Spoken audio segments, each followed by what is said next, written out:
guys, it's Friday again and it's time for us na balik na ng Jinjin. Pero ngayon, travel pa lang kami going to Richard's cousin na si Susi. And doon kami mag-stay overnight. So nag-stop over muna kami dito kasi naiisi si Habi. Yan, dito kami sa somewhere down the road. And nagpahinga ako, ni-stretch ko yung legs ko kasi pagod na din ako, sakit na ng binti ko. So ito yung lugar, pakita ko sa inyo yung lugar. Ayan, lapit natin. So yan, mayroong rest stop. Tapos pwede kayo mag-barbecue habang nagpapahinga. And meron dong statue, we just don't know kung anong statue yun.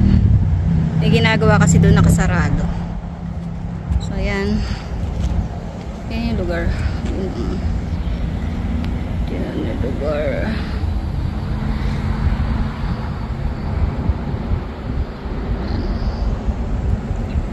Yun yung highway doon, banda sa dulo. Kita niyo yung mga sasakyan, nasa bridge. Yan. Yan. So alis na kami. Ito yung toilet. Yan. Tapos meron silang pork. Look.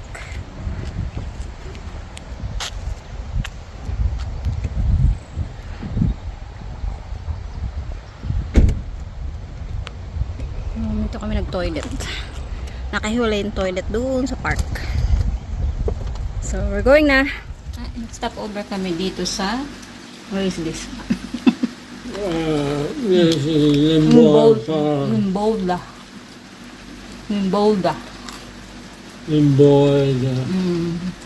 We're having coffee and coke snack. So 30 minutes na lang we're on our way na sa bahay ni Susi. It's raining. Not good to stroll around. Ang ganda sana mamasyal kaso umuulan. So yan. Yung driving ko nasakit sa mata gawa ng ulan. Kain muna kami. See you later. Ito kami nag-stop over. Yan. Si Abu. Yan, lugar.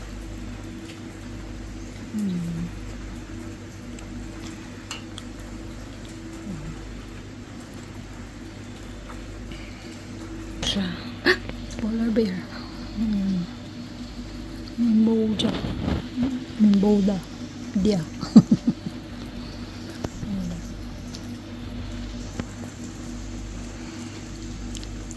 Hi guys, good morning. Dito na tayo sa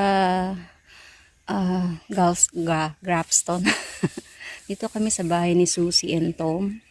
Dito kami nag-overnight. So kagabi, dumating kami dito, magsi-7 na yata ng gabi.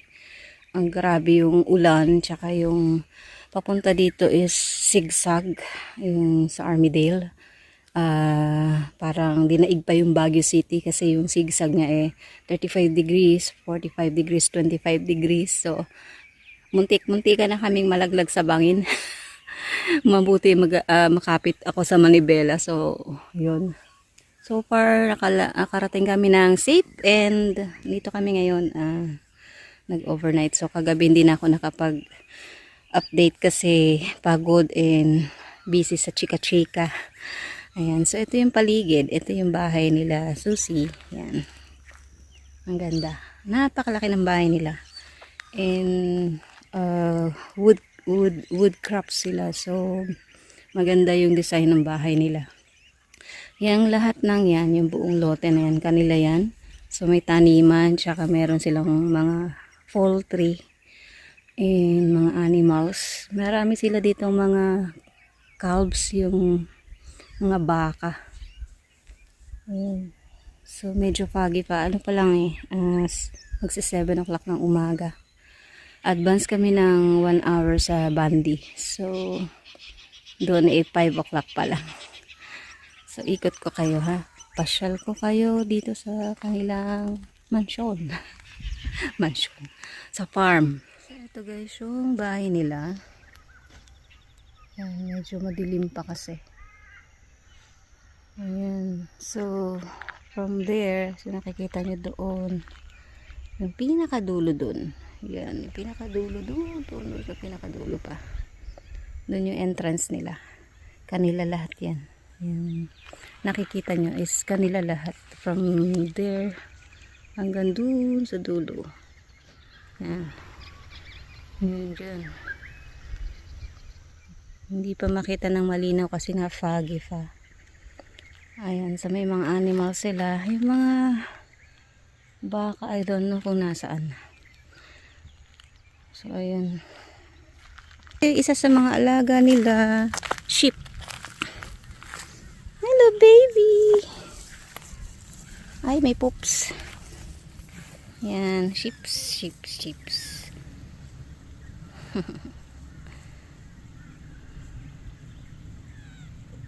Hi!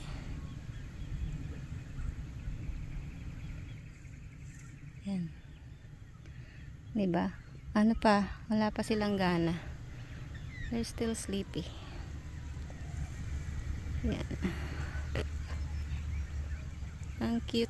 Ay, nakikita nyo yan. Laki-laki ng kanilang lugar. Grabe. How I wish manalo tayo ng lottery. Ganito din kalaki yung ating bahay. Oops. Ayan. Ingay dito guys. Ito oh. Mama ng mama. Charot. Dirty oh. Hello baby. Hello baby. How are you baby? Hello baby. How are you baby? That's a lamb guys. Oh. Hello baby. Good morning. Good morning baby. Good morning. Hey. Ito naman yung naglabasan na yung baka. Baka sakali. Ayan siya. Katingin siya sa akin. Ay, hindi na pala. Ayan, katingin siya sa akin. Nandito ako sa labas. Ito yung kanilang veranda. Ada ni Susi.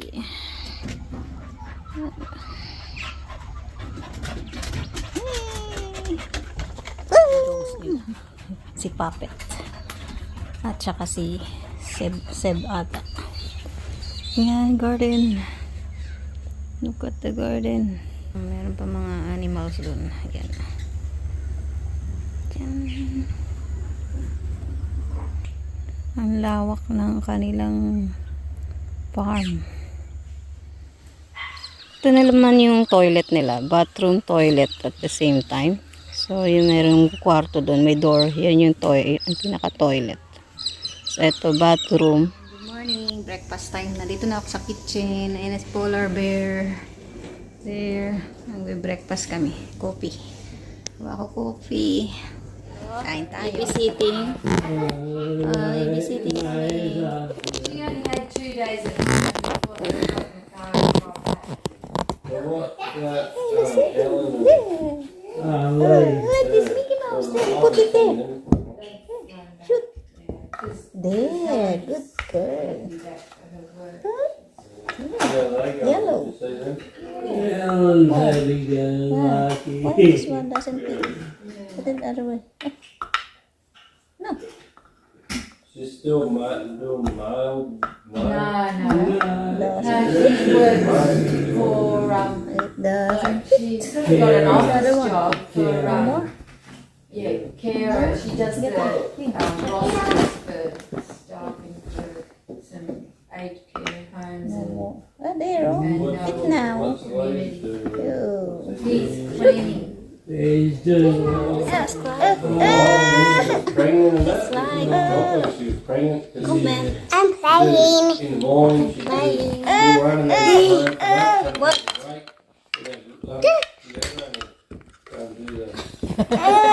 School run. That was Good. There. I just wanted to do a few days a week. They just need driving, so it turned every day for a week. It was too much. I couldn't pick up and pick up the farm. I wanted to do stuff on the farm. Like, it's just too much. So.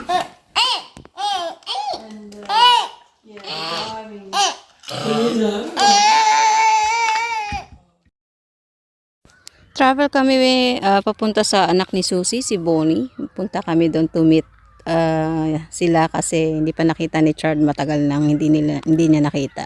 So pasyal kami doon and nagda-drive si Susi. So see you later guys.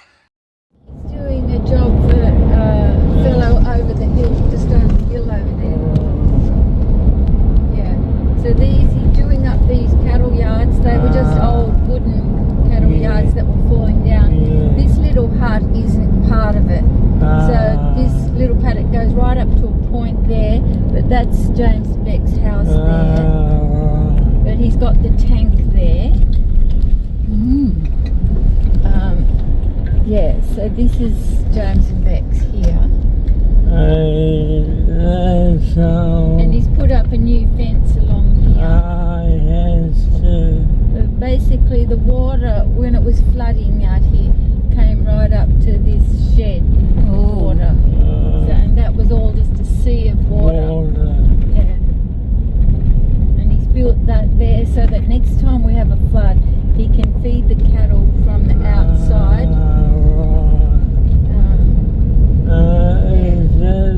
So this is his tea tree. It's an old stand of tea tree that was planted many years ago. How many years Oh, it should be good for 30 years after it. So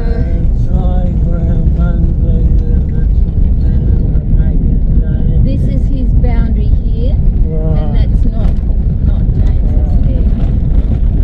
But we would one day would like to buy that paddock so that it makes sense that all of that's in.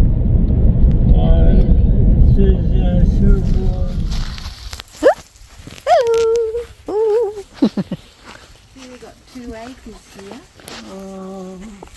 It used to be a school ground. He's got photos of it too.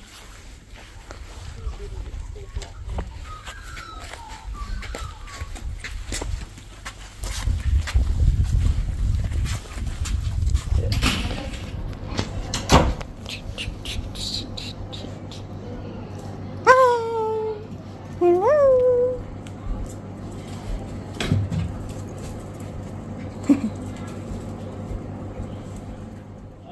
It's beautiful. Better climate. Oh yeah. I remember you had a bike, didn't you? You're into bike. Yeah. Hi guys, andito tayo sa Taran! Hello little pony. There's a little pony. 2 of them. Hi baby. Hello baby. How are you baby? Hi. Hello. Hi.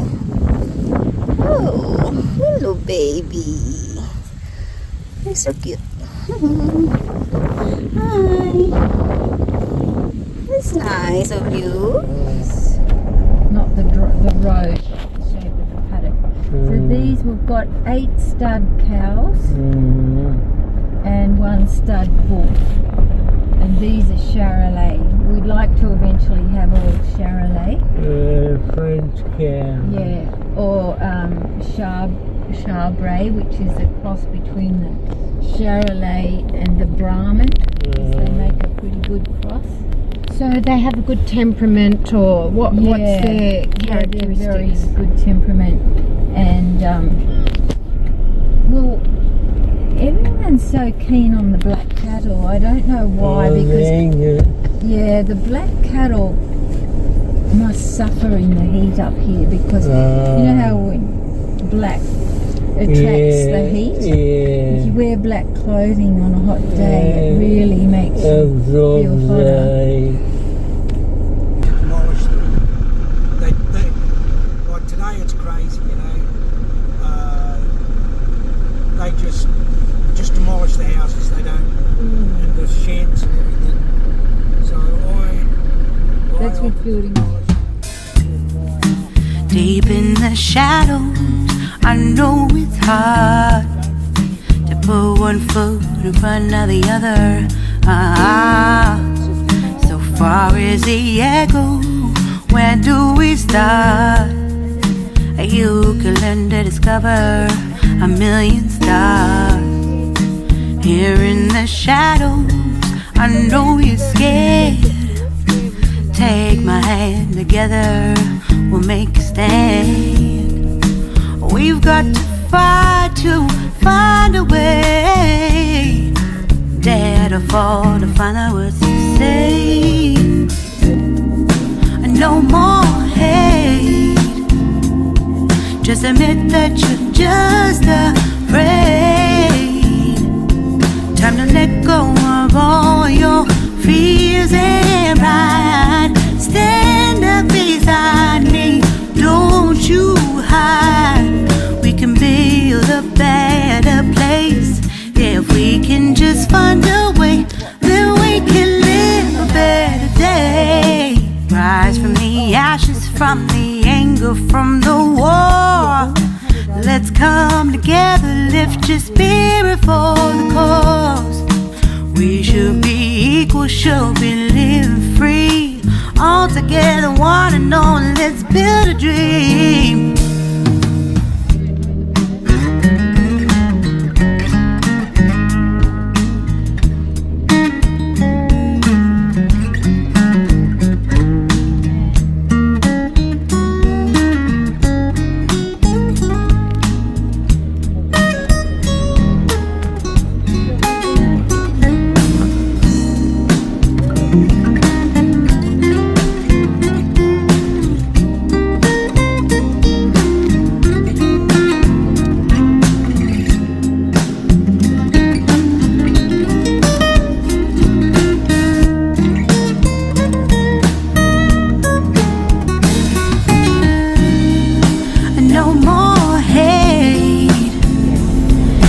Admit that you're just afraid. Let go of all your fears and pride. Stand up beside me, don't you hide. No interest loan from the government to do it. So it's no interest. So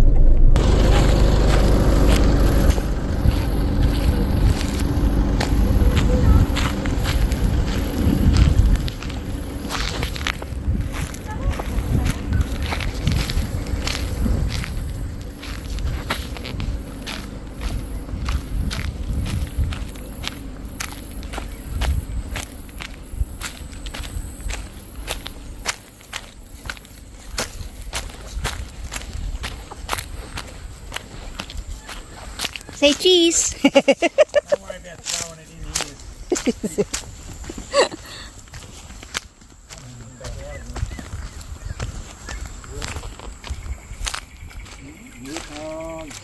Uh-oh. Always one.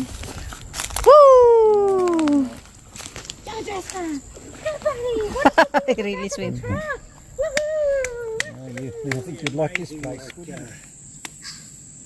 You know, when you're our age, you haven't done much of it.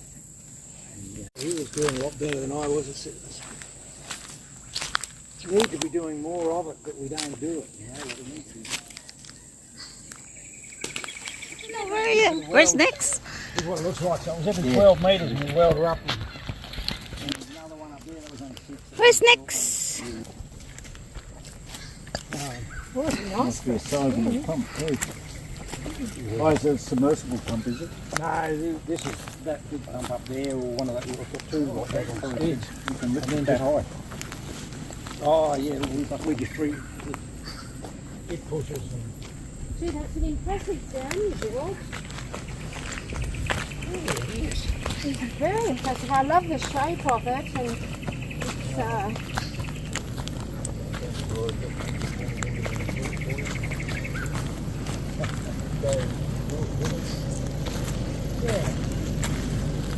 So Kangaroo Creek, you'd be surprised at how it is running again, I think, too. Stop running.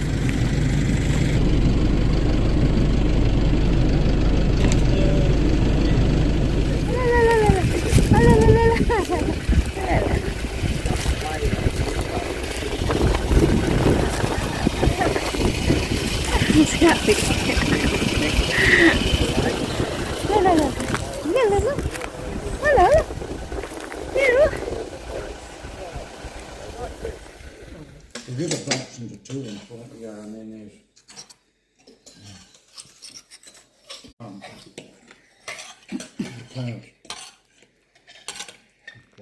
hello, good morning. It's Sunday na ng umaga.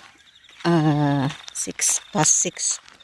6:13 na ng umaga. And natapos namin yung tour dito sa farm kahapon. Hindi na ako nakapag-update kasi pagdating namin, nag-dinner na kami, nag-prepare kami for dinner. So, ang ganda and ang saya dahil dumating yung kapatid ni Chard tsaka yung bayaw niya. So, nakapag-bonding kami. So, kaya nag-stay kami dito kasi alam namin dadating sila. So, ayan nga. Sinamantala namin yung pagkakataon na makapag-bonding pa kami. And, ayun, salamat kay Susi and Tom kasi invite nila kami mag-stay sa bahay nila. And napaka-asikaso nila. They treat us well. Na talagang super sila super asikaso sa mga needs namin. Nagluluto si Susi and yun, na-meet namin yung kanyang dalawang anak, si James at saka si Bonnie. Mga kakilala din ni Chard, mga kababata din niya. So maganda rin talaga yung chance na nakapunta kami dito kasi nga na-meet ni Chard yung kanyang mga anong tawag doon, yung anak ni Susi. Pinsan niya kasi Susi, so hindi ko na alam kung anong tawag, basta kababata. So ganun. And ayun, grabe yung farm na iniikot namin, yung farm nila sobrang laki. Yan, nakikita niyo ba yan? Inikot namin yung kahapon, inabot kami ng halos 45 minutes sa pag-ikot. Hindi lang ata 45 minutes kasi may chika-chika pa at the same time. Yun nga, bawat lugar is may details. So ayun, and nakakatuwa kasi nakaka-proud dahil nami-maintain nila yung ganito kalaking farm. And ayun, nakikita niyo yung mga sheep doon. Nakatingin na naman sila sa akin. So morning! Yan, so happy ako kasi yan, nakapagbakasyon. Kaya lang yung sakit ng dito ko, yung sa buttocks ko, nandito pa din, hindi siya natatanggal. So hopefully magpapaschedule ako ng massage and mawala yung sakit ng katawan ko. And ngayon babiyahe kami dahil nga dapat supposed to be yesterday kami uuwi. Hindi nga kami umuwi kasi nga dadating yung kapatid ni Chard, si Sandra. So nag-stay kami for another night. Kaya ang magiging biyahe ko for today, almost 10 to 11 hours. So good luck na naman sa katawan ko. And ayun, importante makauwi kami today, kahit abutin kami ng gabi. Kasi tomorrow meron akong check-up about dun sa aking gallbladder and gallstone. So kailangan ko talaga makauwi. Kung wala lang kami schedule or appointment, gusto sana ni Susi magtagal kami, kaya lang wala. Tsaka ang haba na ng bakasyon namin. Medyo late kasi yung date ng burol ni Dad, kaya ayun, medyo kulang na kami sa oras. Pero at least natapos na lahat yung mga tungkulin namin and successful naman lahat. And nailibig na rin yung aking sister-in-law, so yesterday. And ayun, malayo tayo, so prayers na lang, and nag-send tayo ng prayers at saka nag-goodbye tayo sa kanya before siya ilibing. So later on, pagising ni Polar Bear, gising siya ng 8 o'clock. Siguro mga 9 o'clock makakalis na kami.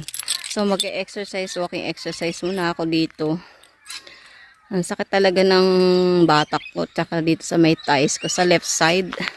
Sabi ni James, daw yun, baka hindi pantay yung pag-upo ko or yung upuan ng coach, yung inuupuan ko sa kotse, kaya lagyan ko na lang daw ng unan para hindi daw lalong mamaga or sumakit yung puwet ko. So update ko kayo for what's happening, what will happen today. And tapusin ko na yung vlog para yesterday. So, I'll see you again on my next vlog. Thank you lahat sa pag-support. I love you all. Bye-bye.